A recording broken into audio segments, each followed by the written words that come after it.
আলু কত টাকা কেজি দাদা? 50 টাকা কেজি। কয় কেজি দেব রাকেশ দাদা? এত টাকা বেড়েছে? আচ্ছা, দাও 1 কেজি। এই নাও দিনু, তোমার 50 টাকা। এই কচু নিয়ে যান, কচু। আমার নিজের ক্ষেতের চাষ করা, একদম টাটকা কচু। আরে মতি দাদা, তোমার কচু দেখছি ভালোই। দাদা, হইব না? আমার নিজের ক্ষেতের কচু। এইটা নিয়ে যাও, একবার খাইলে গালে লাইগা থাকবো। গাল চুলকাবে না তো? আরে না, তুমি চাইলে কাঁচাও খাইতে পারো। এত করে বলছো, তাহলে দাও দেখি। হরি দাদা, তোমার ইলিশ কত করে গো? রাকেশ দাদা যে, তা কোন মাছটা দেব? দাও একটা বড় দেখে ইলিশ মাছটাই দাও। আচ্ছা, দিচ্ছি।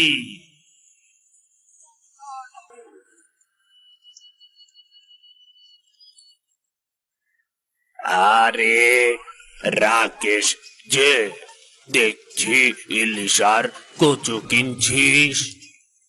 হ্যাঁ খুড়ো, এই টিপ টিপ বৃষ্টির মধ্যে মনটা চাইলো ইলিশ ভাজা খাবো, তাই কিনে ফেললাম। আহা, ইলিশ কতদিন হলো খাই না। তা আজ সন্ধ্যায় আমার বাড়িতে চলে এসো, গরম গরম ইলিশ ভাজা দিয়ে দুটো ভাত খেয়ে যাবে। সত্যি বলছিস? হ্যাঁ, সত্যি বলছি। এখন আমি আসি খুড়ো, তাহলে বিকেলে দেখা হচ্ছে। ঠিক আছে।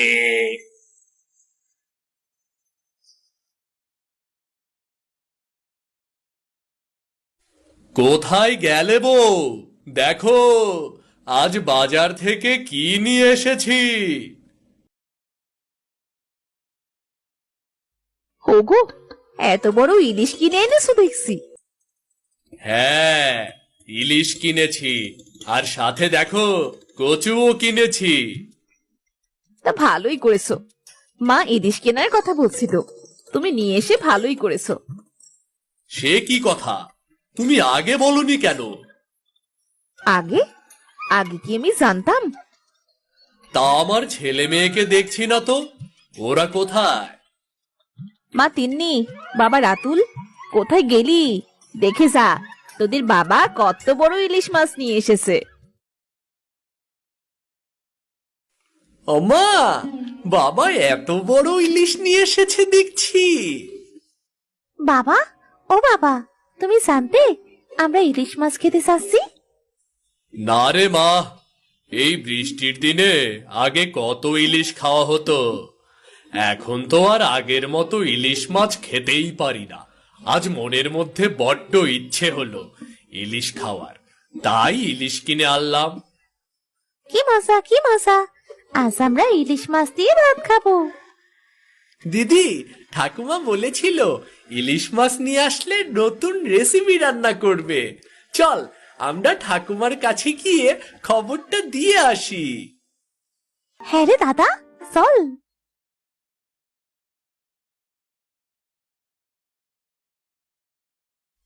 ঠাকুমা, ও ঠাকুমা।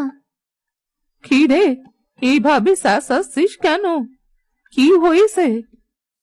জানো ঠাকুমা, বাবা না এত বড় কচু আর এত বড় একটা ইলিশ মাছ নিয়ে এসেছে। আরে তাই নাকি? তা তো বেশ ভালো কথা।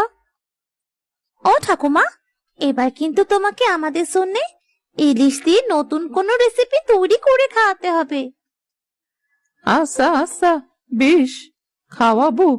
তবে আমি এখন বুড়ি হয়ে গেছি, স্বাদ একটু এলোমেলো হয়ে গেলে আবার বকাবকি করিস নে জানো। সে তুমি চিন্তা করো না, তুমি আমাদের নতুন রেসিপি খাওয়াচ্ছ, এটাই শেষ কথা। ঠিক আছে।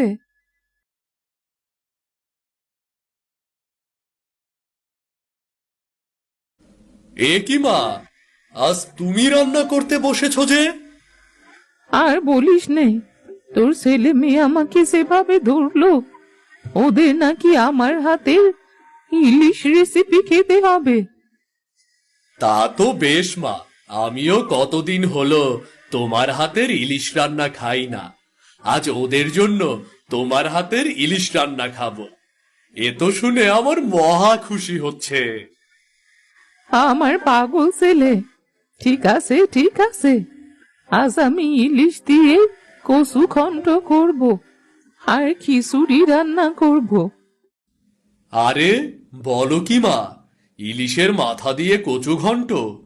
কতদিন হলো তোমার হাতের ইলিশের মাথা দিয়ে কচু ঘন্ট খাই না।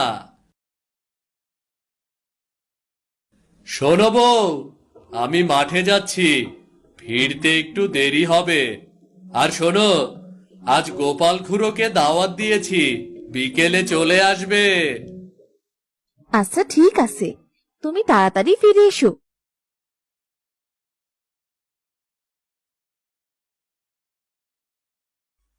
এই দাদা, চল না আমরা একটু মাঠ থেকে খেলা করে আসি, ততক্ষণে ঠাকুমার রান্নাও শেষ হয়ে যাবে। ঠিক আছে, চলো তাহলে। বৌমা, আমায় একটু জল এনে দাও তো, তরকারিতে জল লাগবে। আপনি বসুন মা, আমি এক্ষুনি কল থেকে জল নিয়ে আসছি।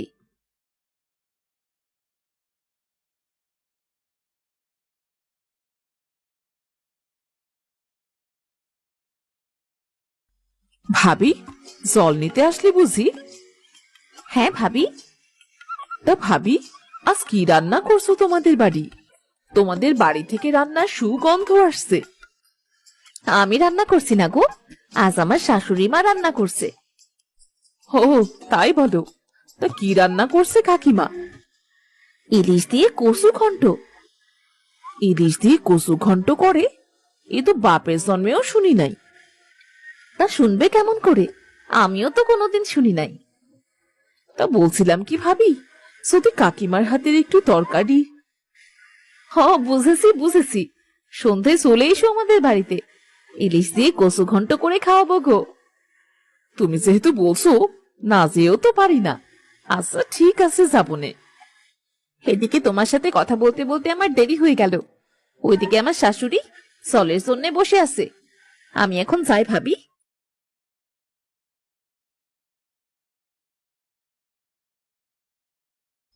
এত সময় লেগে গেল তোমার জল নিয়ে আসতে? ওই রেশমি ভাবির সাথে একটু কথা বলছিলাম, তাই দেরি হয়ে গেল মা। আচ্ছা আচ্ছা, হয়েছে হয়েছে, দাও তো, এবার তাড়াতাড়ি জলটা দাও দেখি। দাদা, ও দাদা, চল, অনেক তো সময় হয়ে গেল, এতক্ষণে ঠাকুমার রান্নাই শেষ হয়ে গেছে। হ্যাঁ, চলো চলো, আমার যে খুব ক্ষুধা লেগেছে। তোর তো শুধু খাওয়ার ধান্দা, চল তো চল।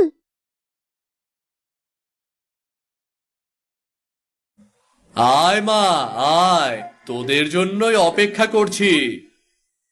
এ কি বাবা, আমাদের রেখে তোমরা খেতে বসে গেছো? তোদের জন্যই অপেক্ষা করছি, নে বসে পড় তো দেখি।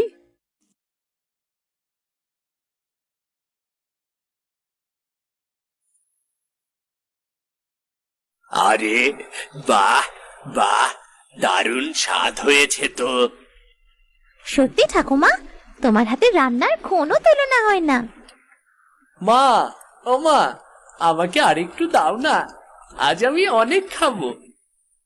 দিচ্ছি বাবা দিচ্ছি। আস্তে আস্তে খা বাবা, এত তাড়াহুড়োর কি আছে? আজ কোনো কথা বলো না তো তুমি, আজকে খেতে দাও চুপচাপ। একটা রাক্ষস কোথাকার, দেখো দেখো কেমন করে খাচ্ছে দেখো। কতদিন পর সেই পুরো ইলিশের স্বাদ পেলাম। আহ, খেতে যা হয়েছে না। আগের মতো কি আর এখন ইলিশ পাওয়া যায় যে তোমরা খাবে? এখন যে ইলিশ সোনার দাম হয়ে গেছে। তা যা বলেছ। সত্যি মা, আপনার হাতের ইলিশ দিয়ে কচু ঘন্টর কোনো তুলনা হয় না। দেখতে হবে না কার মায়ের হাতের রান্না।